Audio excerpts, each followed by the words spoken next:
Halo, ketemu lagi di Offside Duo. Gimana akhir pekannya? Tim-tim favorit kalian menang atau menangis? Atau justru masih menyimpan harap-harap cemas, pengennya kalah aja tapi ternyata menang? Atau justru sebaliknya, pengennya menang aja tapi ternyata kalah? Dan hari ini hari Selasa, lagi-lagi gue masih belum ditemani Koci, jadi gue harus tetap mencari pengganti yang ada di sebelah gue, dan lagi-lagi yang gue kenal-kenal aja. Maklum, namanya introvert ya. Terima kasih ada Sabto Haryo. Mas Sabto, Halo gimana? Ji. Studio debut Mas Sabto dari pakai handphone ganti pakai kamera 4K sampai studio episode kedua pakai kamera 4K Mas Sabto lagi ya. Yes. Semangat ya Mas ya. Semangat dong. Semangat. Kemarin bahas timnas, oke. Bahas Eropa tembus juga dari KPI kan. Artinya pakai terus sampai KPI-nya nggak tembus baru ganti suasana dulu. Ya masih ambil nunggu Koci juga, mungkin Kamis juga masih belum tentu bisa syuting apa enggak karena dia baru balik dari Eropa tuh hari Rabu. Saya lihat tuh Rabu sore, lihat juga moodnya capek apa enggak, jet lagnya. Sambil nanti mungkin ya kita lihat kalau ada apa enggaknya Offside 2. Tapi yang jelas hari ini kita mau review dulu dari akhir pekan kemarin, yang pastinya dari mana dulu ya?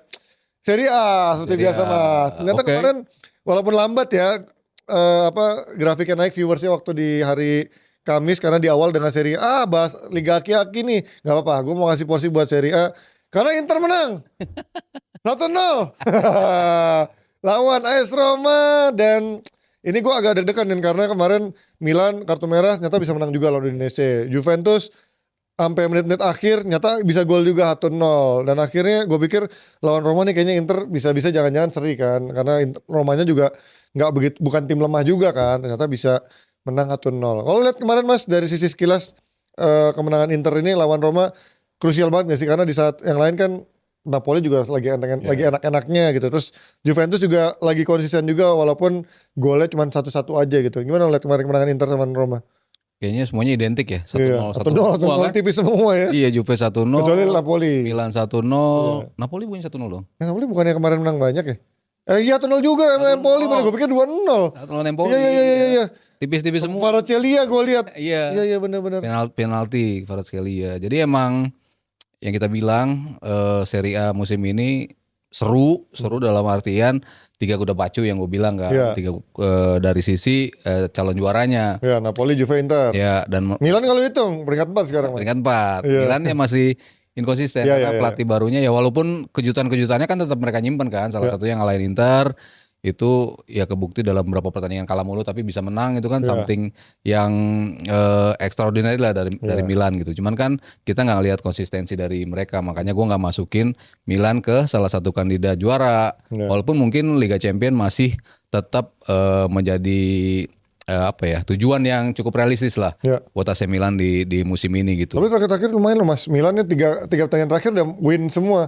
Setelah Inter 2 pertandingan terakhir ya itu kan, selain sebelum menang kemarin, enggak ada itu seri ya. Oh ya, seri sama kalah tuh di 5 pertandingan terakhir, ada kalah ada serinya kan. Tapi udah lumayan back on track lah sebenarnya Milan juga ya. Iya, Milan lumayan. Dan dari sisi lawan-lawannya juga nggak semudah itu lagi bisa menang gede kan. Gue bilang Genoa, Bologna kemarin ditinggal Motta tapi tetap sama Italiano mainnya bagus, mencuri skor juga di Genoa ya 2-2. Itu bukti lagi bahwa nggak mudah. Dan tadi lo tanya kemenangan Inter nggak mudah juga ternyata. Iya. Roma ngeri juga loh dari Sommer kemarin jago banget aja. Iya, gila. Banyak banget. Tapi Villano juga jago kemarin, gue lihat juga dua-dua kipernya jago kemarin. Pellegrini berapa kali? Iya, nge-shoot mulu kan. Shots ya, tembakannya banyak, lebih banyak di sisinya Roma. Possessionnya juga menang Roma. Bener. Inter yang mungkin di luar kemenangannya ya, yang gue sayangkan Dumfries bagus dalam penetrate, dalam ya kan kita puji memang wingbacknya kan, lo bilang di tengah kan mungkin akan bermasalah Inter. Betul. Ketika rotasi itu terus dilakukan. Calhanoglu hilang juga di awal Fratesi ya. Iya, belum ada juga ininya ya. Sampai kapan? Belum ada update-nya memang. Ada update-nya. Tapi kan selama wingsnya bagus, ya Inter tetap bisa ngasih performance yang bagus. Kebetulan kemarin ya mainnya bagus juga sih Dumfries, dalam artian nyisirnya bagus, offense-nya bagus, penetrate-nya juga bagus. Berapa kali dia dalam posisi yang nembak atau ngoper ya? Tapi kebanyakan ditembak. Padahal dalam posisi yang si Lautaro kan sebetulnya lagi wangi juga tuh ya. Dapat peluang, kalau dapat peluang dia mungkin bisa execute itu menjadi gol gitu. Ya tapi ya balik lagi ke beberapa pertandingan mungkin mulusnya akan kita lihat dalam beberapa pertandingan ke depan. Gue bilang kan yang menjadi masalah utama Inter di musim ini adalah ketajaman dari Lautaro kan. Iya. Bilang. Dan dia udah mulai buktiin ketajamannya dikit-dikit dan sekarang akhirnya dia mulai konsisten nyetak gol lagi. Thuram masih cetak peluang, shotsnya kemarin berapa kali ketepis, itu juga ngebuktiin ketajaman antara dua pemain ini masih menjadi salah satu sumber source goal ya. Walaupun Thuram jauh lebih banyak dibanding Lautaro, tapi perlahan-lahan Lautaro udah mulai lagi nih dalam. Dan golnya keren-keren ya, gol-gol striker susah gitu kan kemarin. Dan Setengah peluang kan kemarin tuh ya, bola hilang set ditembak. gue juga kaget tuh, anjir dia bisa ngontrol bola liar secermat itu dan tendangan juga masih tetap akurat kan. Itu yang ditunggu-tunggu sama Lautaro di 6 pertandingan awal tuh gak kelihatan. Sekarang akhirnya udah langsung lumayan pecah telur, udah banyak gol, sebenarnya 3 ya total ya. Dan kemarin kalau kita di Inggris mungkin bahas soal kartu merah dan lain-lain, ternyata di Italia juga gak kalah. Dan mirip-mirip juga kan kartu merahnya, back terakhir pelanggaran dari belakang, kartu merah. Romagnoli di Milan udah kena kartu merah sejak menit 24. Terus juga di siapa? Lazio ya. Lazio lawan Juventus. Terus Milan Reinders menit 29. Tapi untungnya dia udah gol cepat lawan Chukwueze. Tapi kalau dari 2 kartu merah ini kenapa tidak ada yang diributkan seperti halnya Tosin dan juga Saliba, Mas Aryo? Apakah memang dari sisi posisi dan proximity-nya emang udah pasti merah itu kemarin Romagnoli masih Reinders ya? Iya, emang tuh yang bisa jadi professional foul yang emang harus lo hentikan pemain itu, dan nggak ada ituan lain selain memang memberikan kartu merah. Untuk gue itu memang pas kartu merah. Dan kalau bicara kenapa rame kenapa enggak, ya balik lagi Liga Inggris. Liga Inggris kan selalu kan, karena yang dituntut selalu sama fans adalah konsistensi wasit kan. Kan nggak pernah bisa kita samakan. Tiap kejadian tuh pasti beda-beda gitu, wasitnya beda, ininya juga beda situasinya. Mungkin identik dari sekilas doang gitu, tapi kalau kita jabarkan, kita persempit lagi, ternyata banyak faktor-faktor yang memang mengharuskan itu menjadi merah atau menjadi kuning. Nah, gue pengen sedikit ngebahas Juve karena kemarin gue sempat nonton Juve juga kan lawan Lazio. Cukup seru sebenarnya, permainannya juga cukup ngalir, tapi efektivitas kayaknya masih menjadi masalah ya. Kayak selain Vlahovic, di awal-awal mungkin ada kayak si Kenan Yildiz, siapa tuh yang sempat ada pemain mudanya tuh yang dari akademinya yang rambutnya agak keribu, kulit hitam tuh, gue lupa namanya siapa. Bukan sempat golin juga striker. Nah, siapa yang namanya? Ada nggak ya di sini?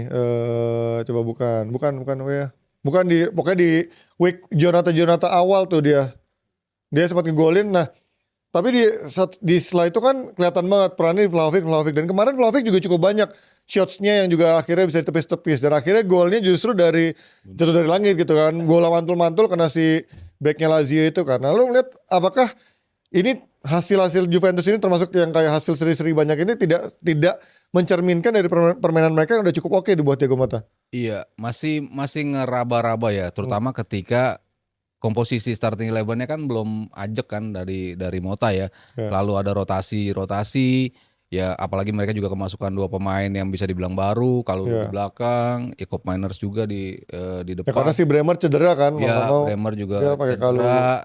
Sehingga ada pergantian. Thuram juga kan baru dikasih kesempatan juga. Savona tuh juga di posisi bek kanan. Jadi memang ada beberapa pemain yang memang belum bisa menentukan starting 11 yang akan dipakai setiap pekannya gitu. Ketika dikasih kesempatan pun kadang-kadang nggak perform juga kan. Pemain-pemainnya nggak melulu perform gitu. Vlahovic ya mungkin yang paling konsisten, walaupun dari sisi peluangnya banyak banget ya. Dari sisi peluang terbawahnya paling banyak gitu, tapi paling nggak dia bisa mencetak gol. Kayak kita bicara si Haaland kan juga gitu kan. Peluang terbuangnya kan sebetulnya ada banyak. Tapi golnya banyak juga. Dia bisa cetak golnya, sementara Vlahovic belum menemukan itu gitu kan. Terus lalu dari sisi penunjangnya, kalau Vlahovic nggak ada, ya Milik kemarin juga cedera juga.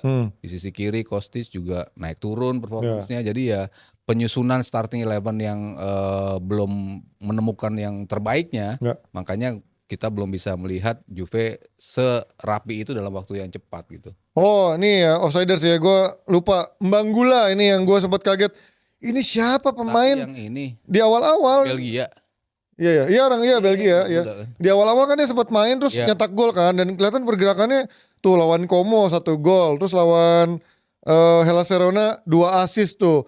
Artinya gue pikir ini siapa tiba-tiba, dan sekarang tiba-tiba dia udah nggak banyak main lagi. Kemarin sih main lawan Cagliari ya di pekan sebelumnya, tapi ya gue bilang kok ini masih kayak ini banget, tapi kayaknya ini Moto pengen emang benar-benar lagi nyari komposisi ajaknya ya, sambil lihat main-main muda siapa aja yang kira-kira bisa dilibatkan dalam skuadnya dia musim ini. Emang bener sih kayaknya masih mencari skuad terbaiknya. Ya, karena kita nggak ngelihat komposisi yang itu terus kan Ya. sepanjang Ya, tapi minimal porosnya kayaknya udah pasti ya, kiper si Gregorio, backnya Gatti pasti ada, Douglas Luiz juga pasti ada, dan sama Vlahovic kayaknya poros 4 itu hampir pasti ada, sisanya masih emang di rotasi-rotasi juga. Ya itu ya dari Serie A, kita sudah update sekilas buat Milan ya. Nanti kalau kalian ke peringkat ketiga baru mulai kita akan bahas-bahas ya. Kalau masih peringkat 4 kayaknya nanti dulu. Peringkatnya sekarang 1 Napoli 19. Tapi tipis-tipis ya. Tipis. Inter 17 peringkat 2, Juventus 16, Milan di 14 dengan peringkat 4, dan sementara Vio Ke peringkat 8 dengan DGA-nya di peringkat 5, Atlanta malah peringkat 6. 4-8 tuh. Bang Jai di mana Bang Jai sekarang? Kemarin baru kalah lagi Bang Jai. Bawa Bang Jai. Waduh Bang Jai peringkat akhir juru kunci. Malaysia Malah Como lumayan ya berapa kali itu. Iya. Ada hasil seri-seri, ada menangin juga, ada 2 kali. Jadi menang. kayaknya nih the power of Mirwan. Tolong di sensor bagian situ ya, lupa gue nyebut nama lagi. Oke, dari Serie A kita pindah ke Inggris sebentar nih. Inggris menarik karena kemarin ada big match Liverpool lawan Chelsea. Apakah ini menegaskan terlepas Chelsea ternyata kelihatannya so far so good gitu kan. Kelihatan udah progresnya udah kayak kembali ke sebagai tim besar yang kayaknya mungkin akan masuk Big Four. Setelah kalah dari City kayaknya udah gak pernah kalah lagi kan. Yeah. Paling seri lawan Palace atau lawan siapa, sisanya menang. Dan tapi kemarin ketemu lawan Liverpool, sebenarnya mainnya imbang menurut gua. Bagus. Tapi Liverpool yang akhirnya menang. Apakah ini yang membedakan? Ini Liverpool secara tim udah ajak. Dan kemarin gue sempat lihat Mas di podcastnya siapa sih? Ada Walcott, ada siapa?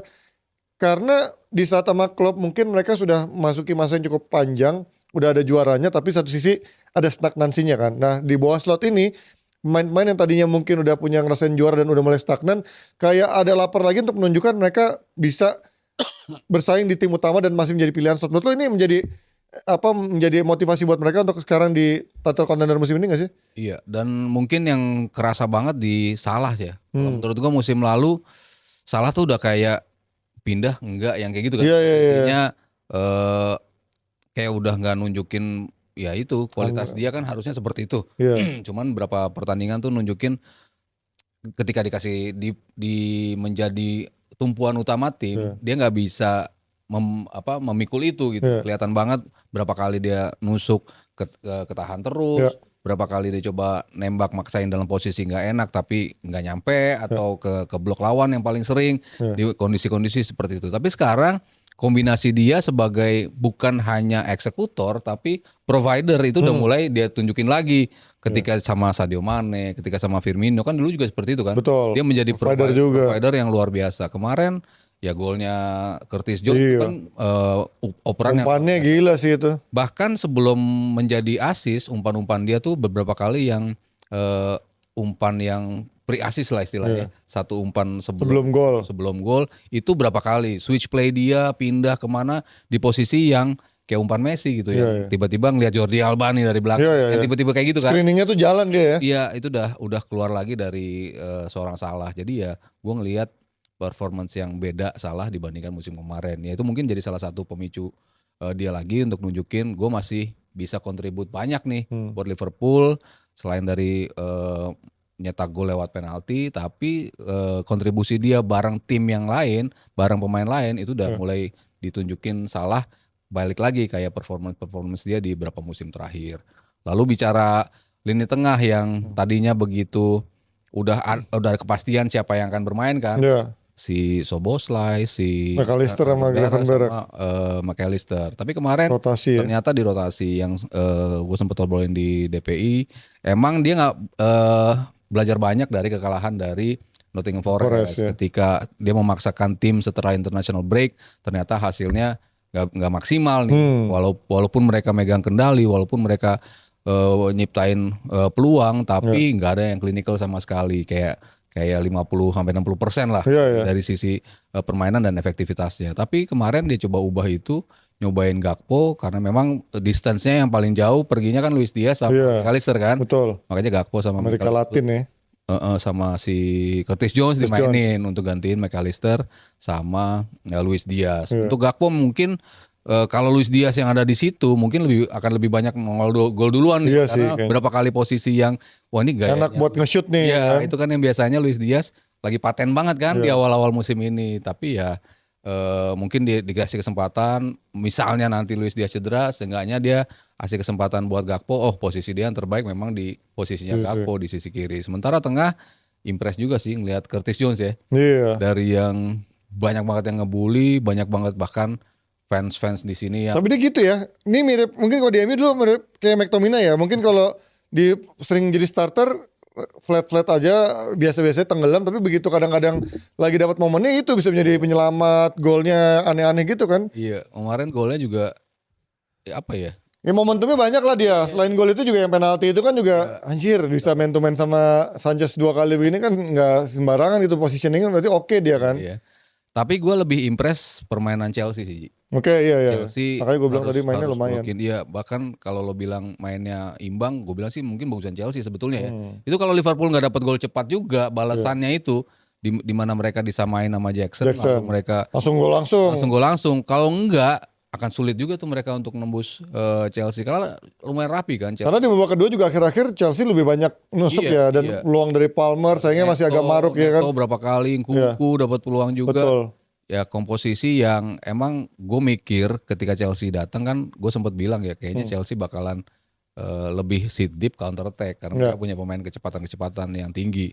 Bahkan di kolom komen ada yang bilang, Mas Aryo kayaknya Chelsea bakal nyerang nih di bawah Maresca, mereka jarang nggak nyerang nih. Kemarin juga di posisinya megang awal-awal Chelsea megang juga tuh ya kan 60-30 bahkan sempatnya. Ternyata benar mereka berani untuk keluar dengan identitas mereka ya di bawah Maresca sekarang. Mereka berani megang bola, mereka berani nyerang dan nyerangnya tuh with the purpose gitu. Mereka tahu Liverpool kelemahannya di mana ya, bola-bola umpan terobosan. Direct yang ini sering ke belakang juga behind the back ya. Itu Robertson gila itu kan diacak-acak sama Madueke kata tapi memang Madueke kan yang lemah dari dia adalah pengambilan keputusan. Betul, masih mentah kapan dia banget. umpan, kapan dia nembak itunya kan masih belum sempurna lah. Iya. Makanya banyak peluang yang datang buat Chelsea tapi nggak bisa ke execute menjadi gol gitu. Tapi secara overall game plan mereka tuh cukup jelas gitu. Oke. Mereka tahu gimana narik Liverpool ke pertahanan mereka, lalu ketika ngeliat ada lubang, umpan-umpan directnya tuh precise gitu kan. Jadi langsung bisa progresi ke depan. Ya mungkin kalau bisa dibilang kesalahan sih nggak ada Enzo Fernandes. Iya itu yang gue bilang. Fernandes. Lavia mungkin oke untuk dalam arti dia mau antisipasi untuk memenangkan di tengah dulu gitu untuk mengantisipasi serangan-serangan Liverpool. Tapi menurut gue dari sisi transisi ketika dia mau nyerang kayak nggak ada added value-nya, kemarin begitu nyerang dia bingung untuk mau ngapain dia positioning-nya kan. Caicedo malah lebih banyak. Bagus mana Caicedo kerja keras banget ya. Iya dia nutupnya bagus tapi begitu dapat transisi progressionnya kemana cukup jelas. Iya benar. Yang agak sedikit ketutup mungkin Cole Palmer ya karena emang rapi banget defense Liverpool kan kita singgung dari awal baru kebobolan 2 gol. Sangat sulit untuk menerima shots Liverpool di musim ini terlepas dari posisi mereka di klasmen dengan jumlah gol yang cukup tapi yang paling berbeda dari Liverpool di musim ini adalah defense mereka. Makanya kemarin sulit. Satu kesempatan Cole Palmer ya dia bisa melepaskan diri. Kalau dia bisa melepaskan diri emang bahaya kan. Ada satu shots yang hampir. Tapi maruk itu menurut gue kelamaan tuh dia. Coba kalau dia bisa ngasih ke Madueke di kanan, Madueke apa Neto ya kemarinnya.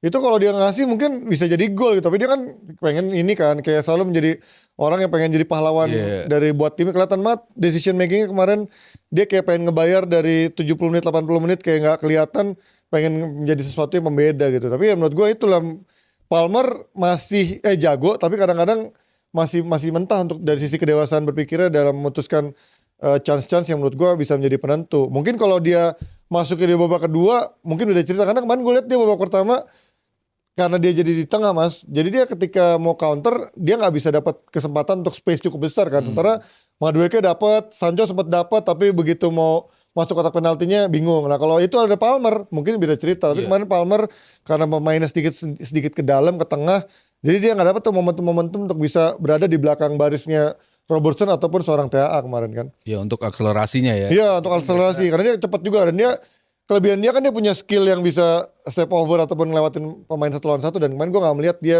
bisa melakukan itu ketika bermain di agak lebih dalam ke tengah kemarin kan. Tapi kemarin Jackson sama Nunes sama-sama hancur ya.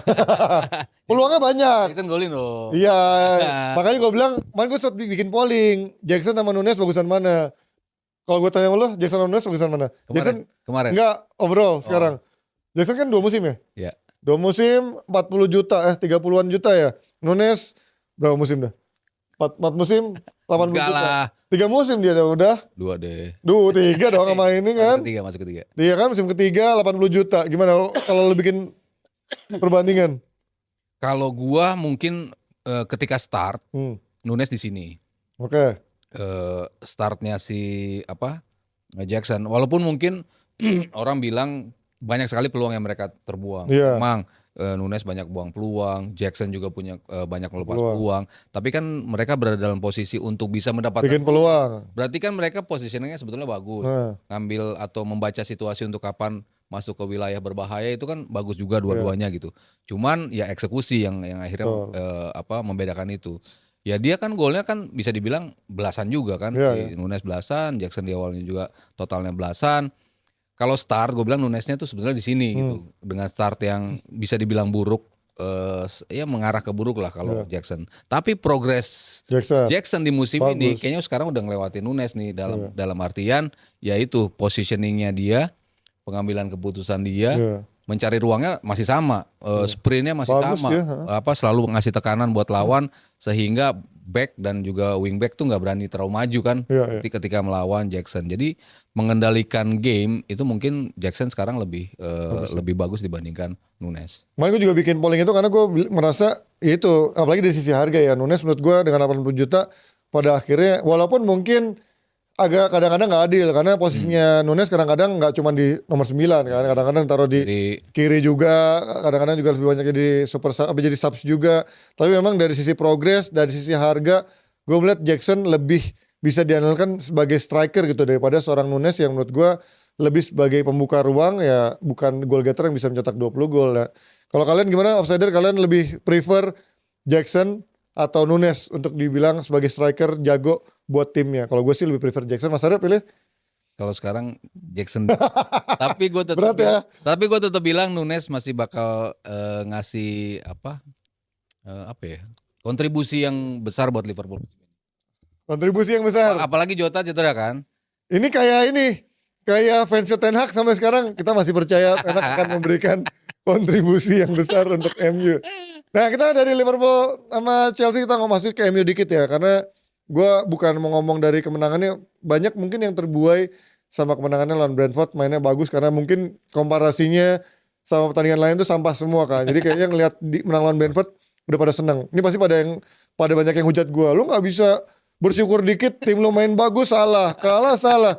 Enggak, karena gue belum bisa melihat main bagus konsisten gitu kan. Dan lawan tim yang juga menurut gue cukup oke. Oke, Brentford mungkin suka merepotkan, tapi lu lihat di kualitas Brentford sekarang dibanding 2 tahun lalu seberapa nurunnya sih, termasuk nggak ada Tony juga, dan juga kemarin si Wisa juga abis baru cedera juga, praktis ya Mbumo doang gitu kan kemarin. Sayapnya menurut gue tuh kemarin mati sih, Lewis Potter, si siapa Mbumo juga mati, jadi ya juga mati juga. Sama si Damsgaard gitu kan, pemain tuanya juga dulunya sih lumayan nih Damsgaard, tapi kayaknya kemarin kayak dia di Premier League kurang oke. Nah, gue pengen ngebahas bagaimana peran seorang Garnacho, Mas. Ini mungkin dari musim lalu gue sering berdebat, banyak yang nyinyirin gue, tuh jagoan Wonder Boy lo atau tuh yang Wonder Kid flop lo tuh kan. Tapi gue, kalau tadi lo bilang Mas Jackson sama Nunes sering buang-buang peluang, gue juga bicara hal yang sama sama Garnacho. Dia buang-buang peluang, tapi dia yang bikin peluang paling banyak gitu kan. Artinya dia bisa ada momentum untuk cari posisi yang enak, dia bisa penetrasi ke kotak penalti, dia bisa bikin peluang berbahaya, terlepas mungkin eksekusinya sampah. Coba lu bandingin sama yang lain, Bruno Fernandes, Rashford, Anthony, Højlund sih oke lah, tapi Højlund kan lebih Zirkzee gitu kan. Lu mau, ya karena nggak ada pilihan lain, masa gue nggak boleh muji orang yang punya peluang banyak ya. Kita harus mengakui lah kalau dia secara finishing masih mentah, tapi kan kerja keras dia membuat dia harus patutnya diapresiasi dibanding pemain-pemain senior yang kagak ada kontribusi sama sekali gitu kan. Iya, mungkin yang dikeluhkan sama yang sebel sama Garnacho konsistensi juga Ji. Dia nggak bisa nunjukin itu week in week out kan. Selalu yang gua. Tapi pemain MU yang mana Mas yang bisa menunjukkan di week in week out? Nggak ada. Ya benar ya. Ya kan, ya kan? MU-nya kan Ya, lagi jelek. ya makanya maksudnya gue bilang itu. Pelatihnya gitu. Di saat lu nggak bisa menunjukkan ada satupun yang konsisten, even pemain senior yang mahal, kok lu bisa ngatain pemain muda yang paling tajam tapi ya nggak konsisten juga gitu Iya, kan? Iya, ya masalahnya kan konsistensi. Hmm. Yang selalu gue kritik soal Ten Hag itu kan adalah lu nggak bisa nunjukin konsistensi bahkan dalam satu pertandingan kan lu selalu bilang gitu kan. Iya, iya, iya. Lu 45 menit pertama bagus, keduanya hancur. Pertamanya jelek, keduanya lu bisa bounce back. Ini yang kejadian di sini pun salah satunya babak keduanya juga mereka dapat peluang cukup banyak. Banyak. Tapi kalau Garnacho secara overall kalau di pertandingan kemarin ya harus gua akuin sih yang paling bagus. Iya. Berapa banyak peluang yang bisa sampai ke dia? Berapa bagus kontrol first touch dia? Iya. Gimana akhirnya sebuah kontrol itu menjadi sebuah progression ke depan Iya. dan juga penetrasi ke dalam kotak penalti. Berapa kali dia make kaki kirinya, entah itu shoot, entah untuk nembak. Lalu dia bisa switch lagi untuk manfaatin kaki kanannya. Betul. Mungkin walaupun yang berapa tembakan dari luar nggak sekuat kaki kirinya, tapi kaki kanannya juga yang akhirnya bisa membuat itu menjadi gol kan. Iya, iya, iya. Itu First time. ngebuktikan kiri kanannya sebetulnya hidup dan itu bisa dimanfaatin. Sementara kalau di compare sama pemain yang MU yang lain, Iya. nggak ada yang bisa sekomplit dia kan Betul. di musim ini. Bahkan Dialognya sekarang hilang ya. Gue juga nggak Iya. ngerti kenapa yang membuat dia setelah 1-2 pertandingan nggak bagus, kayaknya udah nggak dapat kesempatan lagi dia Iya. sekarang ya. ya kalau bicara harapan besar ya salah satunya sih emang mau nggak mau lo harus bersandar pada Garnacho karena ya pemain yang bisa nusuk ke dalam kotak penalti nggak banyak dari United dan itu yang ditunjukin Garnacho di pertandingan terakhir itu berapa banyak dia bisa Iya. masuk ke dalam, berapa banyak dia bisa melepaskan shots, berapa banyak dia bisa ngajak temennya untuk kontribusi main 1-2 untuk pelan-pelan maju ke depan. Iya. Itu kan nggak bisa ditunjukin sama Rashford, Bruno bahkan nggak bisa Kemarin menunjukkan itu berantakan sekarang kan. Bruno.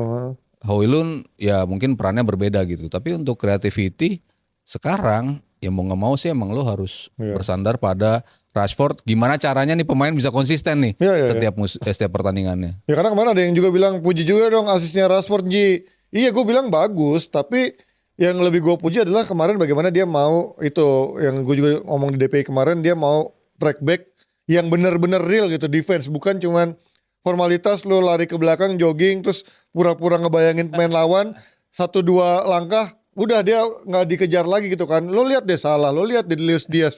Iya. Ngejarnya tuh beneran gitu, lo mau tak ngejar yang emang ngebaca pergerakan pemain lawan, bukan cuman mau lewat nih, dia udah lewat, ya udah tinggalin gitu kan. Nah itu menurut gue involvement of the game Rashford sering kurang. Tapi kemarin gue akuin kemarin bagus dia dari sisi involvementnya, mau track back mau defense, asisnya juga bagus. Saya baik lagi kalau finishingnya nggak bagus itu nggak akan jadi gol juga kan. Makanya kemarin gue lebih memuji bagaimana Garnacho bisa memfinishing bola yang udah enak di depan gawang seperti itu, karena nggak gampang juga finishing seperti itu kan. Dan tadi yang benar juga lo bilang Mas Ado, karena di satu sisi ya kita harusnya bisa merely kepada Rashford dari sisi skill. Gue mengakui secara potensi dari semua striker yang ada, Rashford mungkin skill yang paling bagus kan. Tapi dia kan sekarang harusnya udah masuki usia prime gitu kan. Yang harusnya kita menunggu kematangan dia, konsistensi dia. Tapi gue belum pernah melihat dia konsisten bermain satu musim ya. Paling setengah musim yang pas zaman Euro gitu jago, habis itu hilang lagi kan. Dan dia nggak pernah loh nyetak gol lebih dari 17 gol di liga doang ya. Kalau di luar semua kompetisi di atas 20 gol ya. Cuman khusus di liga 17 gol belum bisa. Kalau dia kata orang bilang, fans Rashford bilang dia bukan striker, ya Muhammad Salah juga bukan striker gitu kan ya. Striker wing gitu. Ya Rashford juga striker wing gitu. Jadi mau gimana lo mau compare sama siapa? Gue belum lihat Rashford bisa menggendong MU. Makanya gue punya harapan besar sama Garnacho gitu. Walaupun dia mungkin ada yang bilang nyamain dia kayak Martinelli. Kalau coach kan bilangnya mungkin kayak Martinelli lah. Gitu-gitu aja. Skillful but no vision. Gak akan bisa ngegendong. Gue gak butuh pemain yang bisa ngegendong mas. Gue butuh pemain yang bisa deliver, yang bisa kontribusi. Lu gak perlu menjadi pemain yang kayak Messi atau Ronaldo atau Mbappe, tapi lu bisa menjadi second layer ya, asal bisa kontribusi dan kerja keras udah cukup. Karena saat ini nggak banyak pemain MU yang bisa memberikan kontribusi secara konsisten kan. Nggak perlu cari satu pemain yang bisa ngegendong, tapi 2-3 pemain yang bisa konsisten dulu aja belum ada gitu di MU kan. Dan gue merasa terlalu harsh kadang-kadang atau terlalu kejam kadang-kadang orang udah langsung ngejatuhin Garnacho. Menurut gue masih cukup muda kan. Nah itu dari MU. Tapi kalau dari Ten Hag, lu kan selalu bilang maju selangkah, mundur 2 langkah. Gimana menurut lo dengan sekarang dia coba fixtures MU deh. MU fixtures coba buka di Google nih. Dia abis ini lawan West Ham setahu gue. Iya. Terus Europa League lawan Fenerbahce. Fenerbahce dulu. Leicester, Chelsea. Oh, West Ham. Terus Chelsea yang paling berat nih menurut gua nih di 3 November. Harusnya lawan PAOK. Gua PAOK loh gitu. Fenerbahce juga berat loh. Lawan Mourinho. Lawan Mourinho. Fenerbahce tuh ini kan Fred sama siapa lagi? Amrabat ya? Siapa? Bukan Amrabat ya? Amrabat. Siapa ya? Amrabat ya? Iya. Ya kan ada mantan main MU juga nih. Itu udah gitu Jose Mourinho kan. Iya. Nah ini akan menjadi, coba buka, bisa nggak si itu? Ya Fenerbahce. Fenerbahce. Ini karena pemain-pemainnya yang gua rasa bisa menjadi malu-maluin kalau MU bisa kalah di tengah nih besok sama Fred nih. Coba ada siapa sih? Sama yang tuanya dia masih kan di situ. Merchant, Fred. Amrabat bener kan? Amrabat. Edin Dzeko. Dusan tadi. Oh mampus, pemainnya Ten Hag nih. Edin Dzeko. Ini andalan Ten Hag nih, ada Maximan lagi kan? Cenk Tosun. En-Nesyri lu bayangin tuh. Ini En-Nesyri yang pernah nyakitin MU di Europa League, Sevilla. Edin Dzeko ya mungkin waktu City lah udah jauh lah kalau level. Tapi ada Fred, mantan pemain, ada Amrabat, dan ada Tadic nih, mantan andalan Ten Hag yang bisa menjadi false nine nih. Gue pengen tahu nih. Cengiz Under. Karena MU pernah kesulitan lawan Galatasaray, lawan Başakşehir eranya Rangnick. Nah ini lawan tim Turki juga nih yang nggak gampang juga. Tapi ya harapannya sih di atas kertas harusnya bisa menang ya. Lawan Fenerbahce ya mas. Gimana lo lihat dari fixtures ini? Belum tentu. Lo kan keluar statement lo maju 1 langkah, mundur 2 langkah. Lawan fixtures yang gampang ini, menurut lo akan mundur 2 langkah lagi nggak? Ini dibilang cukup enak buat MU. Ya cukup enak lah ya harusnya. Ada Leicester. Walaupun nggak bisa diremehkan Tapi ya. ada Chelsea juga loh. Iya maksudnya gue yang paling berat Chelsea menurut gue. Ya Fenerbahce menurut gue nggak gampang juga loh. Mereka lawan Fenerbahce di kandang Fenerbahce. Ya lawan Brentford aja nggak gampang 2-1 kan. Tandang lagi ke West Ham. West Ham tapi lagi agak ancuran juga kan sekarang kan. Dan abis itu mereka Home semua tuh. Home tuh. Leicester, Chelsea, PAOK. Oh tapi itu League Cup ya? Hah? Lawan Oh ya Leicester ya League Cup bener. Leicesternya League Cup. Jadi ya fixture-nya sebetulnya ya ini yang menjadi make or break buat Ten Hag ya. Berarti kalau ini let's say menang 4, kalah 1 atau seri 1, berarti stay terus dong. Lawan Chelsea kayaknya berat sih. Ya itu kalahnya 1 di situ maksud gua. Lawan Fener juga berat sih. Aduh. Ya, ini mah semua berat. Leicester menang. Leicester menang. PAOK menang. Menang lah. West Ham juga berat menang. juga. Tuh lo lihat warnanya yang biru, yang hijau baru 1 kan. Dari berapa pertandingan tuh? Dari 50. Ya juga ya, lawan Twente seri. Iya, serinya Porto seri. serinya 3. Iya, Kayaknya di ya Liga. ini gambaran United di musim ini ya menang 1 dan Nah, jadi yang 4 kali game. hasil apa yang menurut lo akan make? Hasil apa yang menurut lo break? Oke, kalau misalkan lawan Fenerbahce nyata nggak menang, mau itu seri atau kalah. Terus lawan West Ham imbang. lawan Chelsea kalah gitu. Iya, Break atau make masih? Sisanya menang tuh. Leicester menang di Piala Liga, PAOK menang. masih Break ya? masih mengecewakan. Ya itulah konsistensi ya. Ya tadi lo bilang soal Rashford, ya mungkin sekarang dia nggak punya Martial. Nah, Ya masih ada temen jalan ya, jalan kerennya. sehatnya. Ada Zirkzee sekarang, Zirkzee. Sekarang semuanya lari nih. Gue mau nggak mau harus ikut lari. Gue mau nggak mau harus ikut kontribut ke defense. Ya kemarin mungkin yang terlihat wow-nya tuh adalah asisnya. Ya. Tapi yang seperti yang lo bilang tadi, kontribut Defense-nya bagus kemarin. dalam gamenya tuh dia udah mulai kelihatan di semua bagian dari lapangan. Iya, switch side dia Ya. ngasih umpan-umpan Nggak pindah jalan cuman ke di lapangan. sepertiga terakhir yang biasanya dia cuma di situ berhenti di Betul. garis tengah, tapi Ya. sekarang dia ikut terlibat dalam game. Ya ini sisi positif. Lalu ya kalau balik lagi mau bersandar ya lo tetap Garnacho. Cuman kan sekarang yang menjadi isu United balik lagi kayaknya ke lini tengah juga Ji. Iya. 3 pemain tua nih ya. 3 pemain tua yang ternyata kemarin yang cukup impress ya Eriksen Iya. yang kita sempat bahas di DPI juga. Ini pemain yang menjadi nyawa menurut gua. Iya. Gimana dia bisa nahan bola, gimana dia bisa mengatur ritme permainan, kapan lo harus ngegas, kapan lo harus itu, Iya. tanpa berhenti gitu, tanpa ngedelay gitu. Tapi dia gimana tetap memainkan bola, tapi tidak istilahnya apa ya, tidak waste permainan lah. Iya, iya. Itu kan ya itu yang nggak Tidak buang momentum lah dia ya kan. nggak dipunyain sama United kalau kita bicara di lapangan tengah. Ya lo mungkin mengandalkan seorang Casemiro, tapi dia nggak fit kayak dulu lagi. Passingnya nggak ada yang dapat kemarin, passing progresifnya Casemiro. Iya. Long boleh, ini kemana nggak ada yang dapat Jadi gitu lo kan? tetap butuh tandem yang bisa melakukan itu. Iya. Tapi kalau lo cuman berdua sama si Eriksen, ya kadang-kadang Eriksen juga perlu area yang covernya besar kan, Iya, makanya dia kan sering keteter. Iya. Nah mungkin kalau dia progresnya lebih mendekati ke depan kotak 16 meter, itu menjadi yang lebih positif menurut gua buat MU Iya. untuk pergerakan di lini tengahnya. Oke, dari MU gue nggak akan bahas City yang karena kemarin harusnya seri gitu. Kalau seri masih bisa dibahas. Kalau menang ya udahlah lewat Udahlah, itu 90 plus 5 plus 3 lagi. Itu Man City lah ya. City ya udahlah, menurut gue City masih juara tahun ini ya. Catat kata-kata gue. Ya itu juga kata gua. Oh, kata Mas Aryo juga.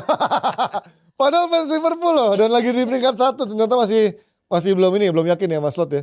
Kan lawannya kan yang Liverpool dianggap fixtures-nya paling lemah dibandingkan tim-tim yang lain. Ya. Oke, mereka bisa memenangi 8 pertandingan, 1 kalah. 9 pertandingan 1 kalah. Ya. Rekor juga buat 7 Slot. 7 pertandingan 1 kalah ini benar-benar. Ya ada all competition. Oh iya, all competition, mereka 10 kali main, 9 kali menang. Berarti sekarang 11 kali main, 10 kali menang. Ya. Itu kan ngebuktiin sepatu Oke lah. yang dipakai sama Slot ternyata nggak sebesar itu Betul. yang punya Klopp gitu. Pas-pas aja ya. Jadi dia bisa melakukan itu. Cuman kan ya harus kita lihat fixturesnya mereka emang nggak terlalu berat. Enggak. Walaupun ada MU ya di salah satu fixturenya ya. Twente aja seri gimana bisa bilang berat. Jadi ujian mereka sebetulnya emang di bulan Oktober ini. Ya, Start dari berat ya. Crystal Palace. Dan bener susah kan kemarin mereka lawan Crystal Palace. Lalu datang lagi Chelsea. International break. Habis itu Chelsea, habis Chelsea Leipzig, habis Ya, Leipzig ini berat nih. Arsenal besok weekend. Brighton 2 kali, 1 League Cup, 1 Liga. Habis itu Begitu. Leverkusen. Emang nih bulan yang berat buat Slot ya. Cuman ya dengan rotasi yang dia coba berikan, dengan memberikan jam terbang Ya. untuk mengasah lagi persaingan ya di setiap lini, itu siapa tahu bisa membuat Liverpool tetap terjaga di posisi teratas gitu. Cuman ya nggak tahu nanti kalau dia lawan tim-tim yang emang berat termasuk Arsenal, lalu di Champions League-nya Brighton juga bukan tim yang enteng juga. Ya. Ya itu juga harus dibuktiin sih sama Slot apakah dia memang bisa membawa Liverpool sebagai title contender. Ya. Tapi ya ngelihat City kehilangan berapa pemain, tetap aja masih ya juara emang seperti ini kan. Iya. Dalam posisi terjepit, gimana lu caranya bisa menang? Ya mereka ngebuktiin bisa menang. Nggak ada alasan. Gue nggak ada Odegaard, gue nggak ada Saka, nggak ada KDB, nggak ada Rodri. Masih walaupun empot-empotan gitu ya. Kalau Koci pasti gue inget kata-katanya. Mereka menangnya juga nggak gampang, mereka susah gitu. Tapi ternyata tapi menang. Menang juga ujung-ujungnya akhir musim ya. Oke, itu dari Liga Inggris, sorry. Gue mau pindah ke UCL. Ini UCL nggak perlu bahas Arsenal ya. nggak usah. Ntar ada banyak yang marah itu. Masih belum move on mereka sama kartu merahnya Saliba sama Tosin ya. Kita ngomongin dari UCL mungkin cukup banyak pertandingannya, tapi gue cuma mau ambil 2 pembahasan, yaitu Real Madrid lawan Dortmund ulangan final tahun lalu sama Barca Bayern. Gue lebih pengen bahas Barca Bayern dulu Mas, karena nih dua-duanya lagi sama-sama pesta gol mulu. Kemarin kalau Munchen menang 4-0 apa 4-1, sementara Barca kemarin juga berapa? 5-1 juga kan. Ini lagi sama-sama lagi rajin pesta gol, dan pelatihnya juga merupakan sama-sama baru, walaupun Hansi Flick juga punya sejarah bagus bersama Bayern Munchen. Lu gimana melihat skuad yang masih ibaratnya banyak skuad yang masih nggak begitu minim pengalaman lawan Munchen yang sekarang di bawah Kompany kayak udah kelihatan lagi restore lagi kebesaran mereka dari sisi permainan. Iya. Kadang-kadang kalau laga-laga kayak gini malah anti klimaks ya. Iya. Seringnya malah saling hati-hati sehingga mereka kehilangan kemampuan mereka yang mereka tunjukkan selama ini gitu. Jadi malah main alot ya pertandingan ya. Kadang-kadang mainnya malah hati-hati banget. Kosong-kosong, kadang-kadang malah kayak gitu ya. Cuman kayaknya gue ngelihat materi pemain mudanya Barcelona itu akan membuat mereka tampil lebih tanpa beban. Ini kan tim yang gue juga nggak expect juga sih dengan rotasi yang seperti itu, dengan pemilihan tim yang muda-muda kayak gitu. Tapi ternyata kemarin Bayern tuh baru dapat angka 3, yang satu kalah sama siapa ya? Dia kalah sama Lille, bukan tuh Madrid. Barca Madrid dia kalah sama lupa. kemarin tuh apa sih? Kalau Barca kalah sama siapa? Barca kalah sama Monaco. Oh Barca iya, kalah sama berarti kan Monaco. sebenarnya nggak sesuperior itu Dia kan. kalah sama West Ham kemarin. Aston Villa. Aston Villa, Iya, oh kalah sama Aston iya, Villa. yang kata dipuji-puji bisa Iya. bantai MU, taunya seri. Iya. Tapi MU sampah juga ya terus ya. Ini Iya tapi lupa gua. yang John Duran ya, John Duran, Iya, John Duran. Blunder Neuer ya. Ya, yang bikin seru ini kan mereka semuanya ada di peringkat belasan kan. Iya, Peringkat 15 yang 16 mereka tuh. harus lewat playoff tuh. Kalau nggak salah 14, 15, 16 ya. Ya, 15 16 tuh. Madrid, Munchen sama Barcelona. Sementara Dortmund di peringkat 1. Hmm. Yang bikin seru ini adalah tidak ada head to head kan. Ya, Lo tidak ketemu 2 kali sehingga jumlah gol itu menentukan sekali. Betul. Dan makanya kenapa banyak skor besar juga terutama Iya. di matchday 1 ya. iya, Matchday 1 kan banyak banget golnya. golnya banyak banget, Munchen pesta gol. Tapi ya ini akhirnya memberikan kesempatan buat tim-tim kecil juga. Tim-tim Iya. kecil kan kapan lagi lo ketemu tim gede di pot 1 sebanyak 2 kali. Iya. Lo ketemu tim di pot 2 sebanyak 2 Itu kali. Brest nomor 2 Iya, anjir, Brest. Bisa nongol di situ. Terus ada Rayu Eka Sari bukan nih? bukan, itu Best. Best. Iya, iya. Brest ayam nih, enak nih, dada ayam ya kan. Jadi kalau based on apa yang terjadi di matchday 1, matchday Ya. 2, kayaknya tim-tim ini akan tampil terbuka gitu. Walaupun tadi kita sempat bilang kayaknya 2 tim ini biasanya hati-hati. Cuman Ya. melihat klasmen seperti ini, melihat kesempatan lu bermain 8 kali melawan tim-tim yang berbeda. Nah, ini kesempatan ketika lawan tim yang sama-sama besar, mereka tentu kan pengen nyuri poin di situ. Ya, ya. Sebagai tuan rumah, ya Barcelona gue pikir mereka akan tampil lebih mencoba untuk megang dominasi. Ya. Walaupun pemain-pemain muda, pemain-pemain yang Tapi kan kalau kita banyak bandingin mungkin pengalaman. sama di awal-awal fixture UCL sedikit kurang fair ya, karena Barca di awal-awal masih banyak main cedera, main absen dibandingkan sama Munchen kan. Artinya dengan sekarang udah banyak main yang sudah balik, kita lihat udah Kubarsi udah visa full team. Terus kemarin Gavi udah balik lagi, walaupun mungkin gua nggak yakin Gavi akan langsung main starting lagi. Terus Frenkie de Jong udah balik lagi. Terus juga siapa, Ansu Fati udah bisa main lagi. Artinya kan perlahan-lahan udah hampir kembali nih semuanya dengan kekuatan yang sudah hampir full. Menurut lo akan jauh berbeda nggak sih dari sisi mainnya di Liga Champions ya? Atau mungkin kemarin Frenkie de Jong juga nggak dimainin karena disimpan buat lawan Bayern ini, Mas? enggak sih, kayaknya Enggak. tetap yang muda-muda. Masih tetap Casado masih Pedri di tengah berarti. Casado, Pedri tetap sih. Kayaknya yang lebih nunjukin eagerness untuk tampil ngotot di setiap pertandingan tuh justru yang muda-muda. Dan mereka nggak pernah fail terhadap apa yang diminta sama Hansi Flick. Mereka selalu tunjukin kengototan itu di setiap pertandingan. Jadi ya muda-muda itu, ya kita tahu Kubarsi begitu nongol umur berapa sih? Iya, kaget gue. Balde juga umur berapa, tapi langsung di musim kedua langsung nancepin eksistensi, gue pemain inti gitu. Dan dia abis Olimpiade juga, bukan Olimpiade, mana apa? Piala nyampe cukup panjang kemarin, pramusim ke Barsi. Kubarsi. Ya apa tuh ya? Ya Olimpiade. Olimpiade kan benar kan? Olimpiade dong. Ini mana kemarin nih? Paris. Oh ya Paris, ya Allah, gua kan siaran ini ya yang versi itunya ya. Iya, maksudnya Iya, itu aja dia nggak kelihatan nunjukin abis itu stamina-nya kelelahannya. Fermin Lopez. Fermin Lopez juga iya di squadnya kan. Main situ. Jadi ya pemain-pemain yang muda tadi justru akan melawan Munchen yang lebih berpengalaman dari sisi jam terbang. Tapi pelatihnya ini nih akan menentukan nggak menurut lo? Hansi Iya. Flick lawan Kompany dari sisi pengalaman ya kan? Ya, keputusan-keputusan krusial in game management, gue lebih melihat Flick sih yang punya kemampuan untuk itu. Ini kualitas pelatih kualitas pelatihnya Barcelona di atas kualitas pelatihnya Bayern Munchen, tapi kualitas pemainnya Munchen di atasnya Barcelona ya. Ya mungkin secara di atas kertas ngelihat pengalaman jam terbang pemain-pemain Munchen ya jauh melebihi pemain-pemain Barcelona. Tapi kalau kita bicara kolektivitas sebagai sebuah tim cukup berimbang. Ya. Makanya detail-detail yang akan matters itu pilihan dari masing-masing pelatih. Betul. Kalau Kompany mungkin masih naif ya. Pelatih yang memang dia punya sistem, dia punya identitas, dia ngotot dengan identitasnya. Tapi kan yang dibutuhkan seorang pelatih ketika dalam situasi terjepit adalah gimana lo memilih pemain, mengganti sistem di bereaksi dan lain-lain. reaksinya, apa yang akan lo tunjukin terhadap tim yang ketika lo didominasi lo harus munculin seperti apa. Kan Munchen jarang didominasi lawan kan. Iya. Makanya ini akan terdominasi mereka oleh Barcelona, sehingga reaksi apa nih akan muncul dari Kompany. Tapi gue melihatnya tetap alot tapi bisa main aman nih dua-duanya, hati-hati. Barcelona unggul. Barcelona lebih unggul sih. Karena main di San Municipal apa nama stadionnya? Luis Fernando. Luis Company. Nah itulah.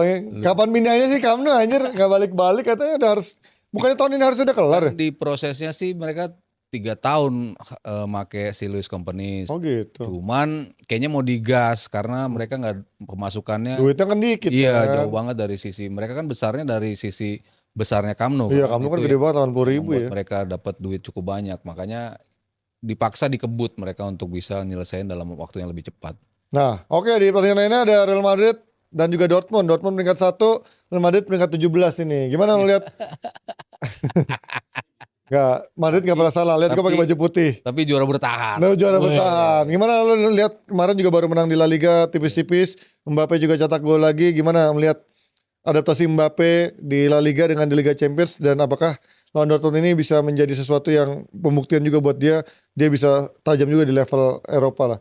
Bisa ya. Bisa. Ya kalau kemarin lihat pertandingan terakhirnya si Madrid, gue bilang Ancelotti itu kayaknya masih meraba ya. Posisi terbaik dari Mbappe itu di mana sih? Iya. Ditaruh di ujung tombak. Di beberapa game bagus, beberapa game terlibat bagus sama Vini, sama Rodrigo. Tapi seringnya kayak bingung gitu kan antara gue harus masuk dari mana, gue harus terima bola di mana tuh masih nggak optimal lah permainan dari Mbappe. Harusnya dia bisa lebih kalau dia bisa langsung nyetel di posisi itu. Ya. Makanya kenapa Ancelotti akhirnya ngubah-ngubah terus. Kadang dimainin 2 striker, kadang Rodrigo nggak dimainin, kadang 3 striker, paling banyak memang 3 striker gitu. Cuman di pertandingan terakhir ketika Jude Bellingham ditaruh di posisi di mana dia menjalani debutnya musim lalu, di ujung atau di bawah di nomor 10, itu lebih stabil, permainan Madrid itu lebih stabil ketimbang mereka pakai 3 striker dan dia menjadi salah satu dari 3 gelandang tengah. Betul.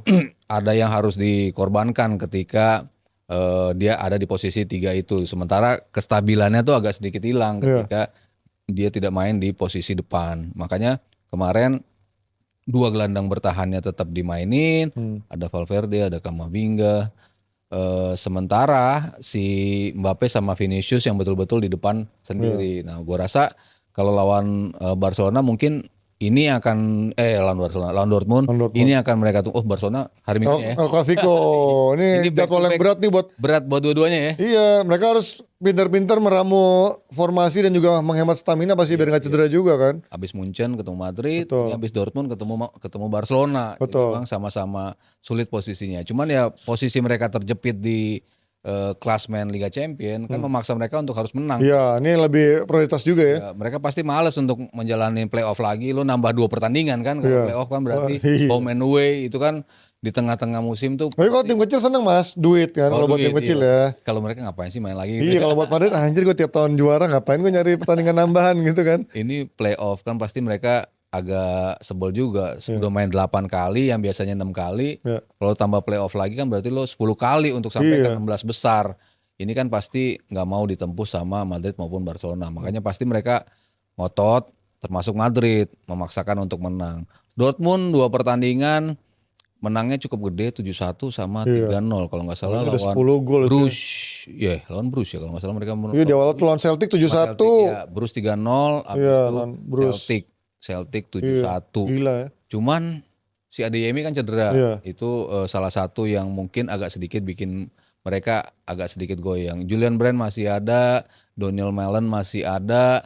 Cuman di posisi yang paling krusial yang ternyata memberikan impact besar kan Adeyemi. Walaupun dia diharapkan langsung memberikan impact besar ketika datang, tapi kan buktinya baru setelah 2-3 musim, baru sekarang nih kayaknya musim terbaik dari Adeyemi dari sisi ketajaman, sehingga nggak ada dia, pengaruhnya kan cukup besar. Kalau tahun lalu masih ada Fulkrug ya, tahun ini udah nggak ada Fulkrugnya ya. Udah nggak ada. Dari BSM ya. Ini striker di depannya juga baru,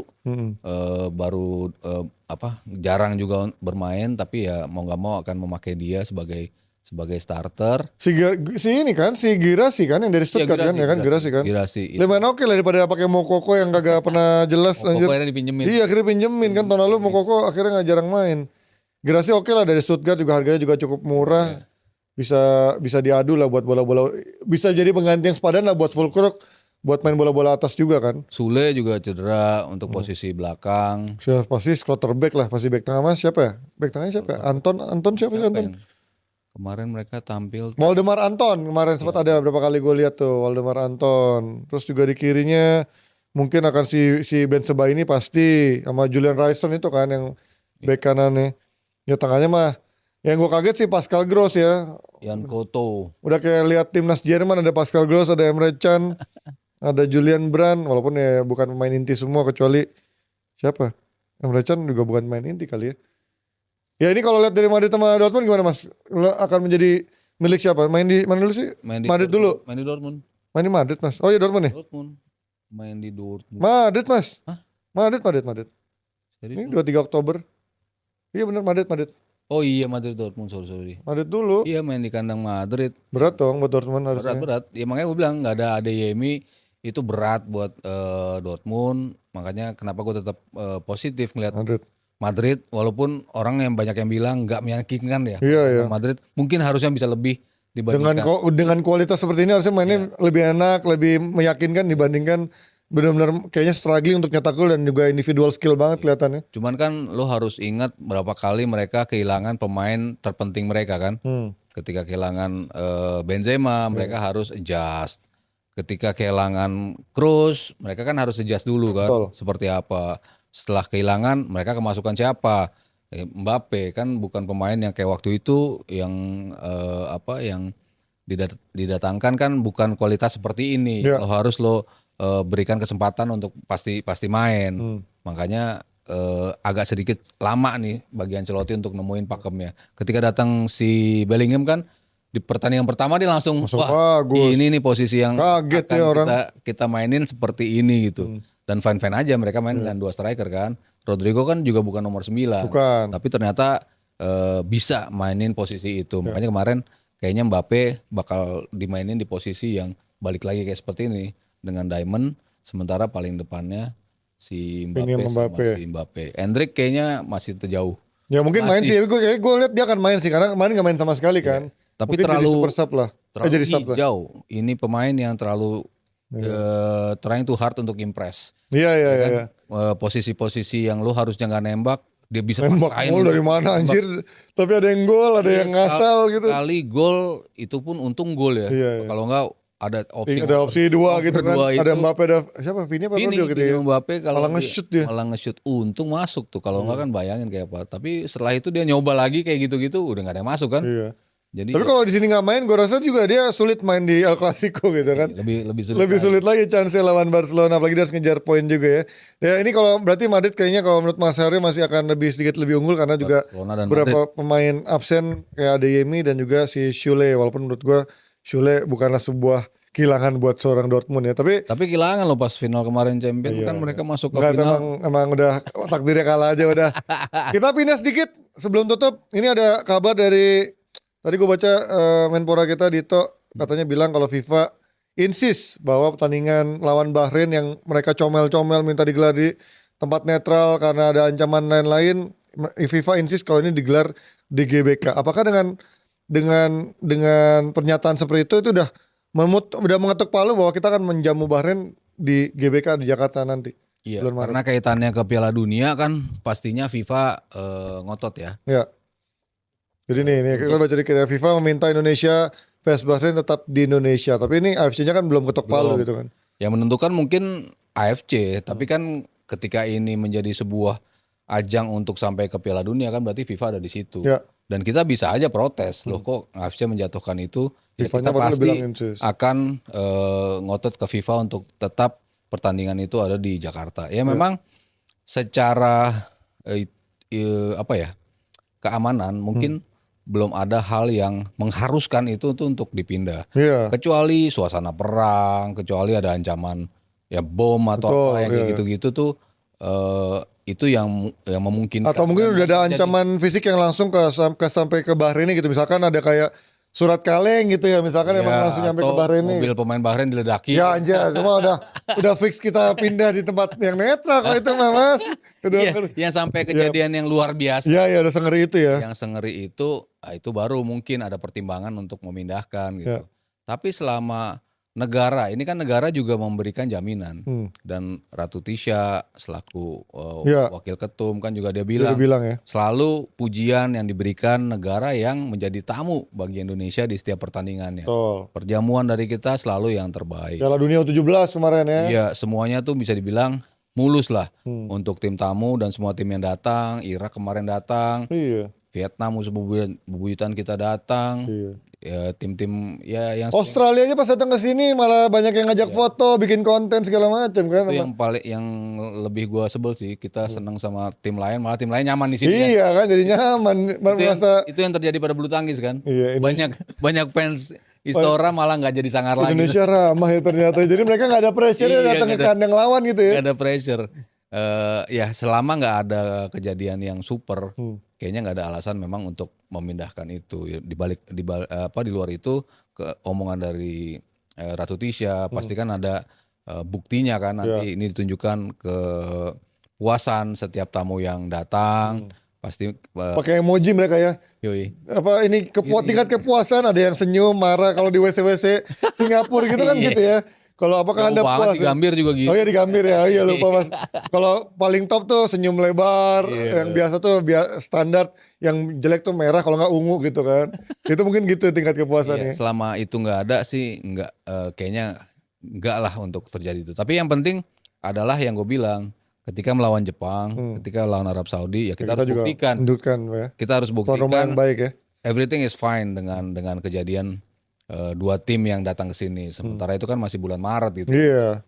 Jadi mungkin nanti sudah mulai agak sedikit turun, Iya. tentunya tensinya nggak. Kalau kita menang lawan Jepang, lupa itu semua. Apa itu Bahrain? Kita menang lawan Jepang kalau menang gitu kan. Jadi nggak usah kegeeran dulu lah Bahrain ya pasti. Lawan Arab Saudi menang lagi. Menang lagi, Wih. udah apa itu Bahrain gitu kan.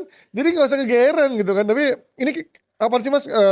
Apakah masih menunggu Maretnya masih lama gitu untuk memutuskan atau memang nggak perlu buru-buru untuk AFC yang memutuskan nih digelarnya Itu kan bisa berubah. benar-benar last minute bisa. Seminggu sebelum itu kan bisa aja berubah kalau ada kejadian. Makanya menuju ke sana ya sebaiknya jangan ada hal-hal yang Iya, kita iya. semakin memicu tensi. Ya. Lalu hal-hal yang harusnya tidak diucap atau ditulis akhirnya keluar Ya. yang kayak gitu-gitu ya dalam tahap kewajaran aja gitu. Dan tadi gue bilang lawan Jepang, lawan Arab Saudi itu menjadi krusial. Ditambah lagi juga ya liga-liga kita juga harus menunjukkan itu. Iya. Ini kan juga pasti kan mereka kan Nonton juga kan. memperlihatkan kan ini penonton masuk Ini berapa. ya liganya nggak beres gitu kan panpelnya gitu kan. Ya pasti kan itu kan akan coba kalau mereka emang pengen banget nggak main di Jakarta kan pasti mereka kan mencoba nyari segala macam hal kan pasti Iya. lah ini gila wasit dipukulin, wah ini pemain lawan dipukulin nih pasti kan mereka akan menunjukkan bukti-bukti itu. Jadi ya jangan sampai itu berulang-ulang terus di liga kita dan ditambah lagi yang paling penting adalah 2 pertandingan lawan Jepang dan juga Arab Saudi ya. Kita buktikan selama ini kita oke, kita tim atau tuan rumah yang baik buat lawan ya udah itu gua rasa nggak bisa menjadi pintu masuk buat Bahrain untuk memindahkan venue. Himbauan ya pastinya buat supporter kita untuk tetap bersikap cerdas, bersikap cermat agar tidak menjadi apa ya bumerang pastinya untuk buat timnas kita. Terlepas dari apapun hasilnya lawan Jepang ataupun lawan Arab Saudi, karena kita masih menunggu laga menghadapi Bahrain bulan Maret itu. Harus kita menangkan, bahkan kita puas-puasin lah di sana menjamu dengan teror sebesar-besarnya, tapi teror dalam arti itu teror sepak bola banter-banteran, bukan dalam teror di luar lapangan yang akhirnya membuat kita bisa menjadi rugi juga pastinya. Oke, sudah 1 jam pastinya kita sudah berdiskusi sama Mas Aryo dan kita akan ketemu lagi di hari Kamis. Nggak tahu Mas Aryo lagi atau sama siapa. Yang pastinya kita lihat nih hasil-hasil dari Liga Champions maupun dari Liga Champions doang ya, dari hasil-hasil tim Mas Aryo, ada Barca, ada siapa lagi? Liga Eropa jangan lupa. Europa League nggak, hari lalu kan hari Jumat, baru dibahas nanti hari Kamis juga. Kan MU tadi Fenerbahce. Oh enggak ya? Ya kan nggak bisa kan, syutingnya hari Rabu atau Kamis, belum bisa kita update yang hari Jumatnya. Inter juga lawan Young Boys, menang juga kemungkinan karena lumayan Inter udah dapat 4 poin nggak masalah ya. Jadi ya bisa, jangan-jangan Inter bisa lolos langsung nih. Tuh 4 poin dari 2 pertandingan. Dia akan ketemu Young Boys. Abis itu kalau nggak salah lawan Leipzig atau Salzburg ya, pokoknya RB-RB-an. Abis itu ketemu Arsenal. Abis itu Desember ketemu Leverkusen. Lawan 2 tim ini ngeri sih ini. Oke, itu dia. Kita akan update lagi. Terima kasih sudah menyaksikan. Terima kasih Mas Haryo sudah mampir lagi Sama-sama Panji. di studio Offset Duo yang seadanya ini. Seadanya. Kamera 4K, lampu terang, pakai tim produksi. Terima kasih juga pasti buat Offsider yang selalu mendukung. Walaupun kemarin ada tayangan yang tiba-tiba muncul di hari Minggu. Mas, ini tiba-tiba kok ada yang hari Minggu beneran? Enggak, kemarin karena Mas Haryo ngomongnya kepanjangan. Sayang kalau gua nggak potong 2 episode gitu kan. Oke, sampai ketemu lagi semuanya. Bye-bye.